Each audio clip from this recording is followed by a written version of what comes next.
స్తోత్రం చెప్పండి. లేని వాటిని నమ్మే అంత విశ్వాసం మనకు రావాలి. ఉన్నదాన్ని చూసి నమ్మడం అది విశ్వాసమే కాదు. ఏమంటావు?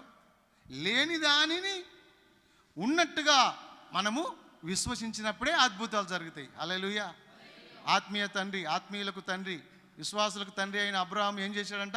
లేని దాన్ని ఆయన నమ్మాడు, విశ్వసించాడు. దేవుడు నాకు ఇది ఇచ్చాడు అని నమ్ముతాడు అంతే ఆయన. ఇక దేవుడు ఎప్పుడు అన్ని ఇయ్యను కానీ ఇచ్చాడు అని నమ్మాలి. ఇల్లు లేని వారు ఎవరు ఉన్నారు? ఇల్లు లేని వారు చేయి చూపించండి. మీకు ఇల్లు లేని వాళ్ళు, ఇల్లు లేని వాళ్ళు చేయి చూపించండి. అయ్యా ఉన్నదా క్రిస్దాస్ నీకు? లేకపోతే లేని వాళ్ళు చూపించండి. ఏమైంది? మాకు ఇల్లు లేదయ్యా అని చెప్పండి వాళ్ళు. అరే ఇంత మీకు అర్థమైతలేదా? మీకు ఎవరికైతే ఈ భూమి మీద ఇల్లు కట్టుకోలేదో వాళ్ళు చేయి చూపించండి అయ్యా.